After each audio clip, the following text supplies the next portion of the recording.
ಆತ್ಮೀಯ ಬಂಧುಗಳೇ, ಭಗವಂತನ ನುಡಿಗಳು. ಇವತ್ತಿನ ನುಡಿ ಏನು ಅನ್ನೋದನ್ನ ತಿಳ್ಕೊಳ್ಳೋಣ. ಭಗವಂತ ಹೇಳ್ತಾನೆ, ಎಲ್ಲರ ಜೀವನದಲ್ಲೂ ಕೂಡ ಒಂದು ಪ್ರಸಂಗ ಅನ್ನೋದು ಬಂದೇ ಬರುತ್ತೆ. ಇಂಥ ಒಂದು ಪ್ರಸಂಗ ಏನು ಅಂತಂದ್ರೆ, ನಾವು ಸತ್ಯವನ್ನೇ ಹೇಳಬೇಕು ಅನ್ನುವಂಥ ನಿರ್ಧಾರವನ್ನ ಹೃದಯದಿಂದ ಮಾಡಿರ್ತೀವಿ. ಅಂದ್ರೆ ನಮ್ಮ ಹೃದಯದಲ್ಲಿ ನಾನು ಸತ್ಯ ಹೇಳಬೇಕು ಅನ್ನೋದು ಇರತ್ತೆ. ಆದ್ರೆ ಬಾಯಿಂದ ಸತ್ಯ ಹೊರಡೋದಿಲ್ಲ. ಈ ತರ ಒಂದು ಘಟನೆ ನಮ್ಮ ಜೀವನದಲ್ಲೂ ನಡೆದಿರುತ್ತಲ್ವಾ? ನಾವು ನಿಜಾನೇ ಹೇಳಬೇಕು ಅಂದ್ರೂ ಕೂಡ ಬಾಯಿಂದ ಆ ನಿಜ ಹೊರಡೋದೇ ಇಲ್ಲ ನಮಗೆ. ಯಾವುದೋ ಒಂದು ಭಯ ಮನಸ್ಸನ್ನ ಆವರಿಸ್ಕೊಳ್ಳುತ್ತೆ. ಯಾವುದಾದ್ರೂ ಒಂದು ಘಟನೆ ಅಥವಾ ಒಂದು ಪ್ರಸಂಗದ ಬಗ್ಗೆ ಮಾತಾಡೋದಾಗಿರಬಹುದು, ಅಥವಾ ನಮ್ಮಿಂದನೇ ಯಾವುದಾದ್ರೂ ಒಂದು ತಪ್ಪು ಆದ್ರೆ ಅದ್ರ ಬಗ್ಗೆ ಹೇಳೋದು, ಅದನ್ನ ಸತ್ಯ ಅಂತ ಹೇಳ್ತಾರಾ? ಅಲ್ಲ. ಇದು ಕೇವಲ ತಥ್ಯ. ಅಂದ್ರೆ ಏನಾಗಿತ್ತೋ ಹಾಗೆ ಹೇಳೋದು. ಅದನ್ನ ಸತ್ಯ ಅಂತ ಹೇಳೋದಿಲ್ಲ. ಅದನ್ನ ತಥ್ಯ ಅಂತ ಹೇಳ್ತಾರೆ. ಈಗೇನೋ ಒಂದು ಘಟನೆ ನಡೆದಿರುತ್ತೆ. ಅದು ಹೇಗಿದೆಯೋ ಹಾಗೆ ನಾವು ವಿವರಣೆ ಮಾಡಿ ಹೇಳ್ತೀವಲ್ವಾ? ಅದು ಸತ್ಯವನ್ನ ಹೇಳೋದಲ್ಲ. ಅದು ಬರೀ ಕೇವಲ ತಥ್ಯ. ಅಂದ್ರೆ ಏನಾಗಿತ್ತೋ ಹಾಗೆ ಹೇಳೋದು ಸಾಮಾನ್ಯವಾದಂಥ ವಿಷಯ. ಆದ್ರೆ ಯಾವಾಗಾದ್ರೂ ಆ ಒಂದು ತಥ್ಯವನ್ನ, ಅದೇನ್ ನಡೆದಿತ್ತೋ ಆ ಘಟನೆಯನ್ನ ಹೇಳಬೇಕಾದ್ರೆ ಭಯವಾಗುತ್ತೆ. ಯಾರದಾದ್ರೂ ಮನಸ್ಸಿನ ಭಾವನೆ ನೆನಪಾಗುತ್ತೆ. ಬೇರೆಯವರಿಗೆ ದುಃಖ ಆಗುತ್ತೆ ಅನ್ನುವಂಥ ಭಯ ಕೂಡ ಆ ಶಬ್ದಗಳನ್ನ ತಡೆದು ಬಿಡುತ್ತೆ.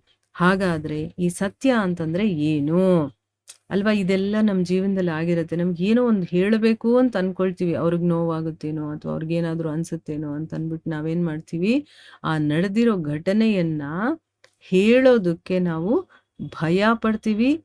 ಆಮೇಲೆ ಅದನ್ನ ತಡೆಯುವಂತ ಪ್ರಯತ್ನ ಮಾಡ್ತೀವಿ. ಹಾಗಾದ್ರೆ ಈ ಸತ್ಯ ಅಂತಂದ್ರೆ ಏನು? ನಾವೇನಾದ್ರೂ ಯಾವತ್ತಾದ್ರೂ ಯೋಚನೆ ಮಾಡಿದೀವಾ? ಇಲ್ಲ. ಯಾವಾಗ ಭಯ ಇದ್ರೂ ಯಾರಾದ್ರೂ ಆ ತಥ್ಯವನ್ನ ಹೇಳ್ತಾನೋ ಅದು ಸತ್ಯ ಅಂತ ಅನ್ನಿಸ್ಕೊಳ್ಳುತ್ತೆ. ಈಗ ನಾನು ಏನಾದ್ರೂ ನಡೆದಿರೋ ಘಟನೆಯನ್ನ ಹೇಳಿದಾಗ ಯಾರಿಗೇನೂ ಆಗೋದಿಲ್ಲ. ಸೊ ಅದಕ್ಕೆ ನಾನು ಹೇಳ್ಬಿಡ್ತೀನಿ. ಅದು ಸತ್ಯ ಅನ್ನಿಸ್ಕೊಳ್ಳೋದಿಲ್ಲ. ಯಾವಾಗ ಇದನ್ನ ಹೇಳಿದ್ರೆ ಏನಾಗುತ್ತೋ ಅನ್ನುವಂಥ ಭಯ ಇರುತ್ತೆ ನೋಡಿ, ಆ ಒಂದು ಸಂದರ್ಭದಲ್ಲೂ ಕೂಡ ಆ ತಥ್ಯವನ್ನ ಹಾಗೆ ಹೇಳ್ಬಿಡೋದಿದೆಯಲ್ಲ, ಅದು ಸತ್ಯ ಅಂತ ಅನ್ನಿಸ್ಕೊಳ್ಳುತ್ತೆ.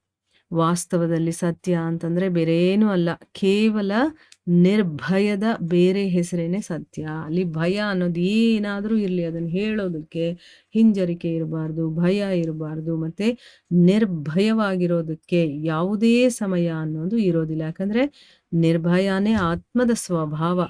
ಅಂದ್ರೆ ಅದು ಪ್ರತಿ ಕ್ಷಣ ಸತ್ಯ ಹೇಳುವಂತಹ ಕ್ಷಣವಾಗಿರುತ್ತೆ. ಇಲ್ಲಿ ನಮ್ಮ ಆತ್ಮದ ಸ್ವಭಾವ ಏನು ಅಂತಂದ್ರೆ, ಏನಿದೆಯೋ ಅದನ್ನ ನಿಜ ಅನ್ನೋದನ್ನ ಹೇಳುವಂಥದ್ದು.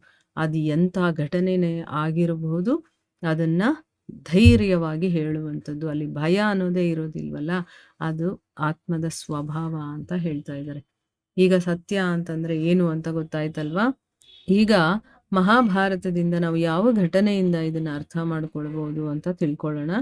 ಕುಂತಿ ತನ್ನ ಗಂಡನಿಂದ ಏನೂ ಮುಚ್ಚಿಡಬಾರದು ಅಂತ ಅಂದುಕೊಳ್ತಾಳೆ. ಆದ್ರೆ ಅವಳಿಗೆ ಆ ವಿಷಯವನ್ನ ಹೇಳೋಕೆ ಆಗೋದಿಲ್ಲ. ಅಂದ್ರೆ ಏನು? ಮದುವೆ ಆಗಕ್ ಮುಂಚೆನೆ ನನಗೆ ಒಂದು ಮಗು ಇದೆ, ಅದನ್ನ ಹೀಗೆ ಮಾಡ್ದೆ ಅನ್ನುವಂಥ ವಿಚಾರವನ್ನ, ಅಂದ್ರೆ ಗಂಡನ ಹತ್ರ ಏನು ಮುಚ್ಚಿಡಬಾರದು ಅಂತ ಅವಳ ಮನ್ಸಲ್ಲಿರತ್ತೆ. ಅದಕ್ಕೋಸ್ಕರ ಅದನ್ನ ಹೇಳ್ಬಿಡ್ಬೇಕು ಅಂತ ಬೇಕಾದಷ್ಟು ಸರಿ ಪ್ರಯತ್ನ ಮಾಡ್ತಾಳೆ. ಆದ್ರೆ ಆಗೋದಿಲ್ಲ. ಮದುವೆಗೆ ಮುಂಚೆ ಮಗು ಆಗಿರುವಂತ ವಿಷಯ ತಂದೆಗೆ ಹೇಳಬೇಕು ಅಂತ ಅನ್ಕೊಂಡಿರ್ತಾಳೆ. ಆದ್ರೆ ಅದೂ ಆಗೋದಿಲ್ಲ.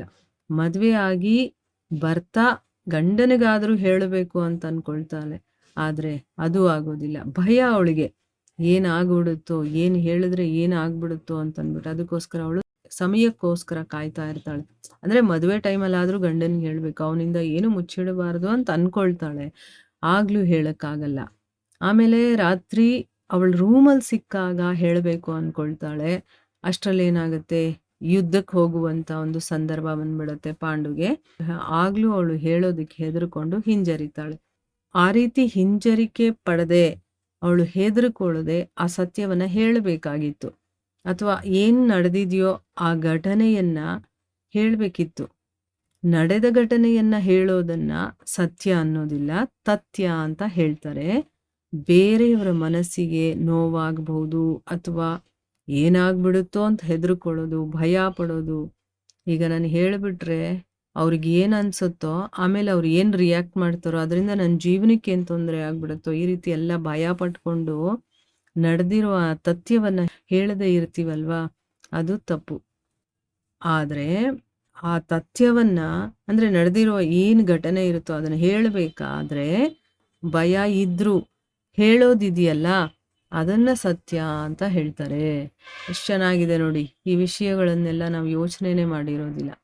ಏನು ನಡೆದಿದೆಯೋ ಅದನ್ನು ಹೇಳ್ಬಿಡ್ತೀವಿ, ಅದನ್ನು ಸತ್ಯ ಅಂದ್ಕೊಳ್ತೀವಿ. ಇಲ್ಲ, ನಮ್ಗೆ ಏನೂ ಭಯ ಇಲ್ಲದೆ ಅವ್ರ ಮನಸ್ಸಿನ ಭಾವನೆಗಳನ್ನು ನಾವು ಯೋಚನೆ ಮಾಡದೆ ಅದನ್ನು ಹೇಳಿಬಿಡೋದು, ಅದು ಓಕೆ, ಅದು ತಥ್ಯ ಅಂತ ಅನ್ನಿಸ್ಕೊಳ್ಳುತ್ತೆ.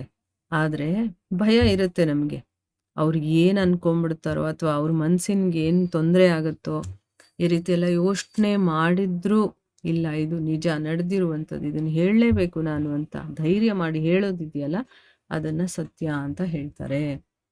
ಇದು ಭಗವಂತನ ನುಡಿ. ಹರೇ ಕೃಷ್ಣ.